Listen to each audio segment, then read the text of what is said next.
昨天就是说那个被霸凌三兄弟，然后蔡英文总统他说赖清德才不想跟你当兄弟，我还回应您的寄存广告，凭什么说您凭什么当总统？蔡英文应该不要关心赖清德当不当我兄弟，蔡英文要关心的是赖清德想不想当他本人的副手。赖清德民调高，蔡英文最少高了15%到20%，现在委屈当成副手。我觉得蔡英文总统应该要自己关心一下赖清德院长他的内心的状态，好吧？那王显秋离开，加入选办，是不是要开始重整这个战略？没有，我们就是一个竞选团队，我们各有各的角色，各有各的功能，好不好？市长韩办质疑央广这个公共媒体变成国家机器，好像黑函，你怎么看这件事情？这明显违法。中央广播电台的预算是政府的预算，纳税人的钱，怎么可以拿来打击反对党的总统候选人呢？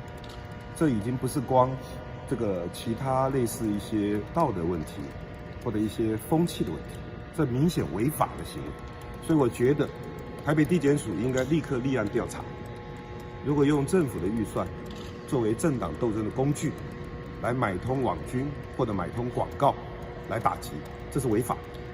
像今天来万宏啊，那其实蔡总统他在11月的时候也来过，今天有跟董事长来寻求，就说要不要支持。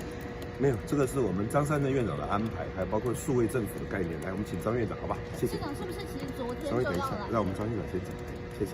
好，那个刚才其实在我们那边我已经讲过了，说我们今天顺便端出来一个就是半导体的这个再提升啊，半导体产业再提升，就是换句话说，我们半导体产业的政策宣言。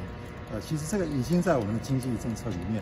那为了能够呼应说我们半导体产业的这个政策，刚刚讲的嘛，半导体产业再提升的政策，今天我就特别拜托这个吴敏球董事长，让我们过来看一下，能够更呼应我们的政策内容，大概是这个样子。昨天蔡英文他也公布了他的数位政策，可是是不是部分内容跟你们都蛮像的？好像对外界局也有。对啊，各位如果回去 Google 一下，可以知道说我从至少今年年初就在讲说要做数位国家公投，里面一个最主要的诉求就是成立一个位阶等同于国发会的实质的部会，叫做数位创新委员会。很不幸，那个公投被中选会没收了，说我那个公投是违法的，所以连明年公投的机会都没有。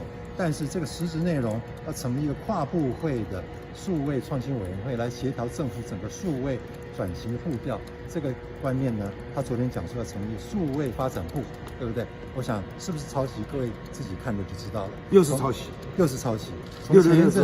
从前一阵子我们的666，对不对？我们的政策有一个平面媒体披露了，没有几天，他在台东的一个造势场合就说，把每个月2500的津贴提到5000块，一年就是6万块，这个就是我们666其中一部分。所以我觉得说，我其实韩市长前一阵子也讲了说，欢迎抄袭，好的政策欢迎抄袭。如果你从头抄到尾的话，那干脆换我们来执政，不是更好吗？对不对？就是这个道理。谢谢大家哈。谢谢啊，谢谢。